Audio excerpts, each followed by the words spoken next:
Hello everyone, welcome back to another episode of Animation Pilgrimage. We have got an interesting episode for you guys today. Indeed. This episode is Victory Through Air Power, and I can guarantee you almost all of you have never ever seen this film. Yeah, I don't think it's even listed in the Walt Disney animated films. No, it's not one of their recognized theatrically released films. Yeah, and I think Reluctant Dragon is on that list. Maybe? What? I don't know. I'd have to double check, but yeah. So this is an interesting film because it is pure propaganda. Right. I mean, well, and this isn't even propaganda in a more common sense, where it's like, oh, they're bad, we're gonna beat them. Right. It's like, we're gonna look at some propaganda when we get to the end of this decade and then have to look at the shorts that this era produced. But this movie is not even made for the general public. This movie is made directly at the government. Yeah, it's just a movie that's like, hey, senators and the president and people in the military, this is to you. This is directly for you. And there's a couple of things that are like, yeah, this is sort of for a general audience here and there. Mostly the opening short about the history of aviation. Just aviation in general, yeah. Yeah, but other than that, like, this really isn't for a general audience, which is very uncommon of Disney. Yeah, I would say that most, if not all other films, are meant for the general audience. Yeah. This one, we put it out there, but we weren't expecting much, and surprise, surprise, we didn't get much. No, I think, if I looked up the numbers correctly on this, they spent something like $700,000 to make this movie and made back just a little bit over $700,000.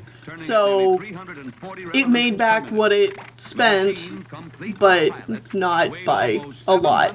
Yeah. So, and critically, this movie didn't do well either. What? Crazy. Critics were not a fan of this film. They thought it was just like, oh, this is Disney just rushing out a project and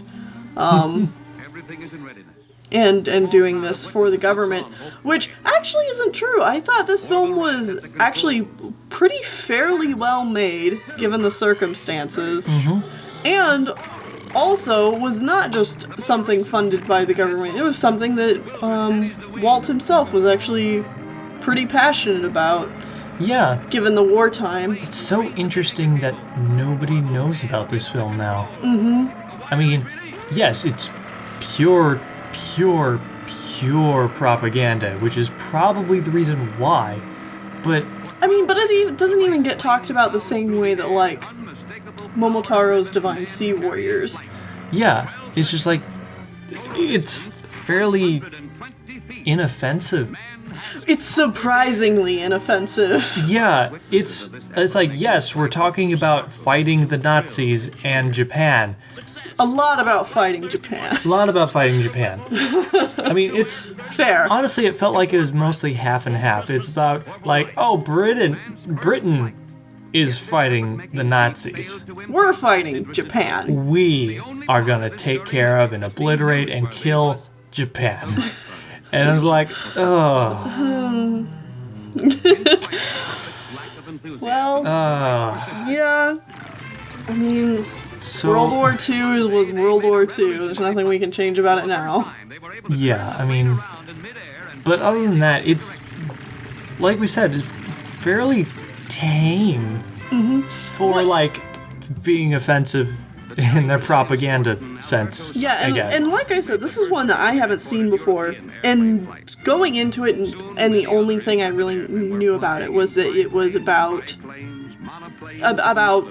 how we need to push the Air Force in World War II, and that it was a propaganda piece. I did not have high expectations, but what I found interesting about this film is it's actually pretty calm and rational about how it tackles the subject. And it feels like a video essay. It does. It feels like a modern YouTube video essay, deeply trenched in the politics of mid-World War II, and that's really fascinating. Yeah, I found this film incredibly fascinating, and also incredibly terrifying. Yeah. The propaganda does work because deep, you're like, unsettling oh god. level of terror. But it's not even necessarily, oh no, they're gonna come and kill me. It's just, oh god, there are a lot of people dying. Mm-hmm. And this is terrifying. Yeah. On both sides. Just, there are people dying a lot. Yeah. And they don't show any actual people die. But they do show a lot of explosions and planes going down. There are so many planes that get destroyed. And also some ships in there and stuff. And it's like, you know these things are manned by lots and lots of people. And, let's not even talk about the end scene of the triumphantly bombing the shit out of Japan. Yeah. I mean, obviously this was made before the nuclear bomb had been created. Yeah. And they were still... this is a movie that's trying to present one idea for how to beat them. Yeah. Well, okay. We should... let's we should talk elaborate on what this is. Because most people probably haven't seen this, so you don't know what this one entails. Mm-hmm. So the beginning of the film starts off innocently enough with just the and actually a bit of humor. Mm-hmm. And I will say before going into this, know that yet again, like, this isn't made for a general audience. This film takes itself very seriously. Mm-hmm. It's like, I think this first segment that's just the general history of, like, aviation in general, that part has been republished. Well, that's what Leonard Maltin said at the beginning. Yeah. It's like, said that part has been put out there again every now and again. So you might have seen this first part, which is just the history of aviation, and this is the more cartoony area where, like, we see the Wright brothers doing their thing, and eventually leads up through World War I, and the 4 years of World War I, and how airplanes just, like, dramatically changed and improved. Because at the beginning of World War I, there's still, like, these flimsy papercraft mache-looking things that, like, barely better than what the Wrights themselves made. But by the end of the war... it's like, you could put more than one person on there, and you could drop bombs and... dropping bombs and, like... shooting bullets... Through the propeller, which I actually knew about beforehand. Mm-hmm. That was something new you learned. There's a lot I learned in this one, because I don't know shit about planes, so... It's like, I don't know how I know so much about planes, but I do. Mm-hmm. I just honestly don't know how, but I knew a lot of the facts about this, that this movie presented. Well, you said that you felt like you might have seen this short. Yeah, I feel like I might have seen the beginning part there. Mm-hmm. I know I haven't seen the rest of it. Uh-huh. But that beginning part's like, I don't know. I almost feel like I've seen that. Yeah. But it's like once, and... I've ingested so much Disney weird. that I know I've seen, like, bits of those animations. From people just talking about it. Right, but I've never watched, like, the full thing or watched this whole movie. Mm-hmm. Yeah, and so after that calms down, it goes specifically into one guy. It's the guy who wrote the book that this is all about. Yeah, and he wrote the book Victory Through Air Power. And he actually shows up. Yeah. Yeah, he's the one making his own case. Yeah. About why the U.S. should move to more Air Force. More Air Force, and specifically long-range bombers. Yeah. Because obviously there's a lot of short-range airplanes and short-range bombers, but we can't get close enough to Japan. To Japan specifically to bomb the shit out of them. So we need to make these super planes. Yeah. That can go incredible distances and also just bomb the shit out of things. Yeah. Well, and they do bring up a great point in that, they couldn't attack. And this is going to be all old news for people who are like World War II history buffs and all that. But in the video, they make a great point about how, the generals in World War II are thinking too old school by trying to take advantage, or by trying to win the war by land or by sea. And Hitler has already figured all this stuff out, and he's just like, no, I got planes, yo, and I'm just gonna bomb the shit out of you and then run over you. Well, and the main problem is, like, both the Nazis have a very centralized area that they control, and Japan has a very centralized area it can control, whereas... And the people trying to fight them are like, we're really spread out all over the place. Right. Especially America, it's like, we got 2 giant oceans between all of our threats. And getting supplies to each other is impossible due to us trying to send things via boat and getting them sunk by submarines or planes or... Yeah, because them Nazis have those submarines. Yeah. And it's like, I don't like water. Yes, like all those segments are just like, It's oh like, no. oh god, I don't want to think about submarines. But anyway, so we don't need to go all into the minutia of how they talk about this and stuff, because one thing I do want to talk about it though is how eerie it is listening to them talk about how they think they can win the war and how kind of like on the nose they are about what happens. Yeah, they kind of predict what they're going to end up doing. What they're planning on doing and how it relatively plays out correctly. I mean, it's not flawless. Oh, no. There are even a few times where it's like they mention like some kind of plan and you're like, yeah, no, that never happened. It's like, I know I don't know everything about... I know I don't know. Everything about what happened in World War II. I generally don't care that much about war stuff. But I know for a fact we never learned about that being a thing in school, so that never happened. So I'm gonna assume that never happened. For example... torpedoes that can rocket into the ground and cause earthquakes. I'm pretty sure that doesn't work and doesn't happen. Or at least they did not make it at that point. Additionally, just the entire concept of the long-range bomber planes, I don't think those were ever viably used. In World War II? Yeah, I think they might have actually made 1 or 2, but I honestly don't know. Yeah. Because I'm sure that some of you guys are history buffs, so you might be able to correct us down on this. And if you got some insight, I'll see if I can pin your comment. But yeah.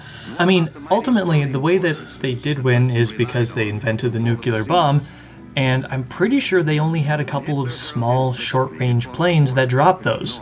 Yeah. It wasn't even these giant, like, 20-person planes that they were talking about. Because seriously, these are like huge planes that like 17 gunners and like 5 people in the cockpit and 2 bombers. I shouldn't laugh, but they did have this one plane they were like showing off as like a possibility where it's got like 3 guns sticking out every like 2 feet. Yeah, I was like, that's cartoonishly over the top, guys. Wow.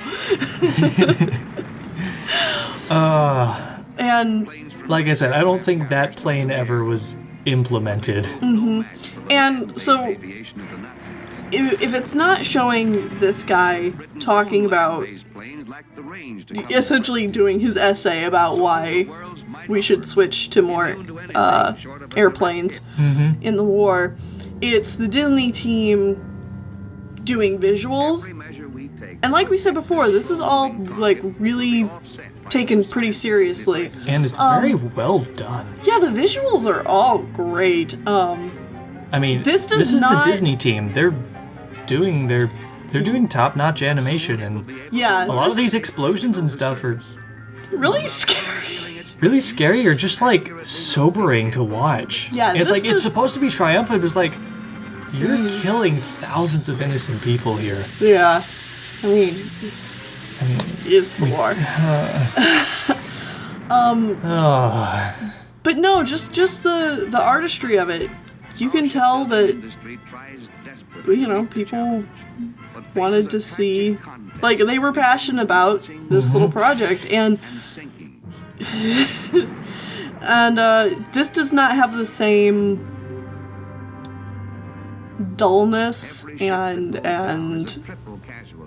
happy-go-luckiness as, like, Saludos Amigos, which we just watched. Yeah, those are, like, supposed to be lighthearted, we're all friends here, yeah. Last time I talked about how, like, even though there's things happening in the short that should have, like, beats of, like, rising tension and falling tension. And there was none? This does not have that problem. No, this has... It starts out lighthearted, but as it goes, it just gets more and more soberingly...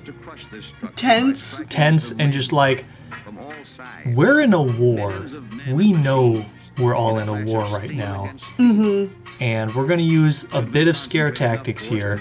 Yeah. Just pointing out, it's like, this could come to America. Yeah. Because... And there's still plenty of, like, propaganda stuff. This like, is 10 times worse. Like, America being, or the guy being like, and,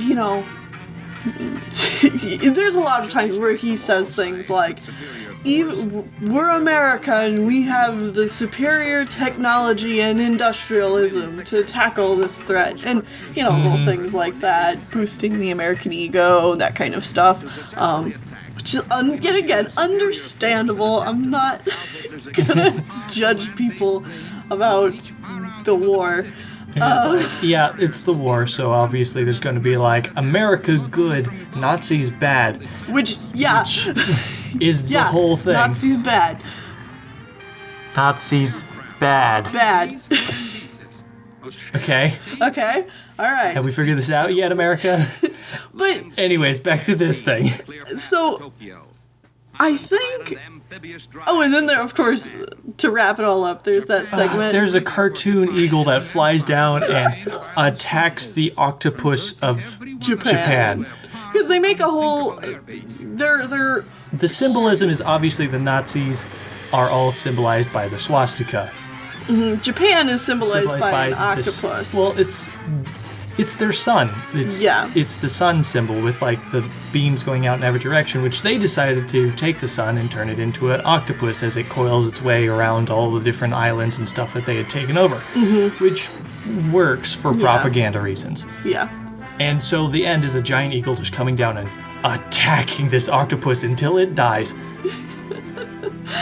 And then it flies to the top of the flagpole, and it's America. The flag is waving, and it's like, oh my god. I just can't help but laugh at that. But that segment was actually animated by Mark Davis, and it's a nicely animated segment. Cool stuff.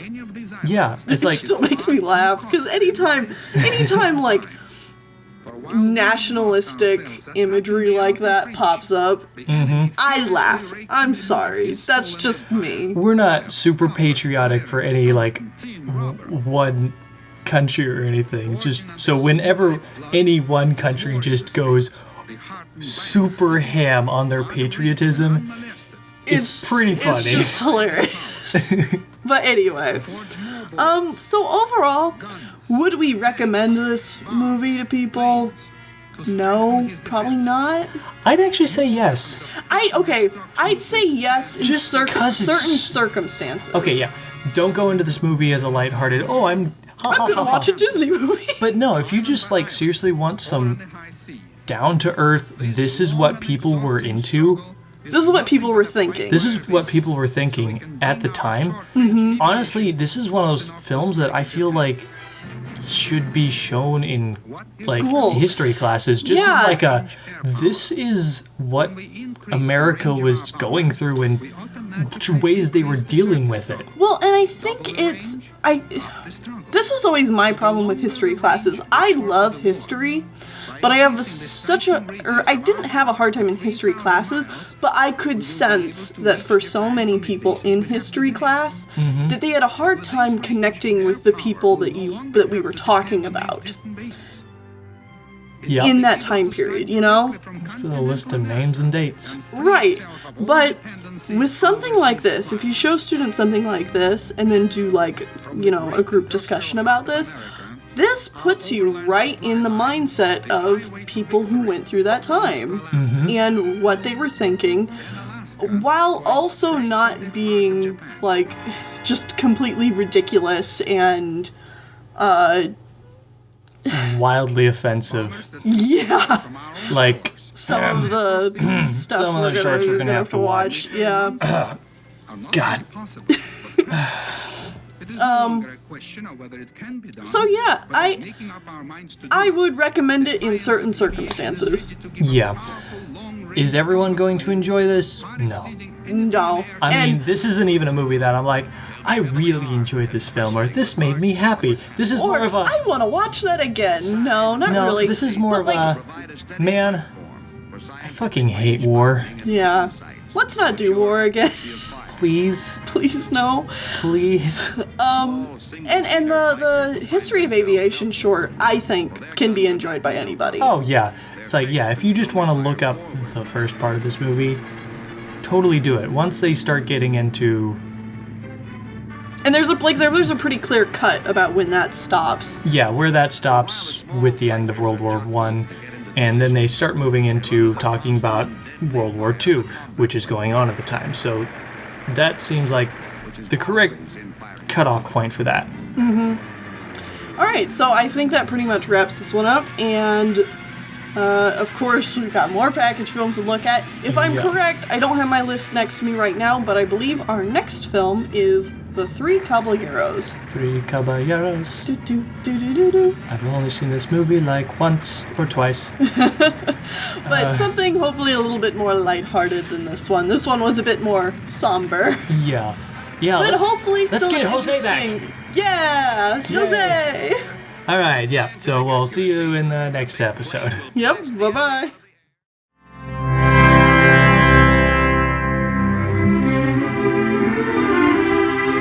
For 3,500 years, man has had the desire to fly.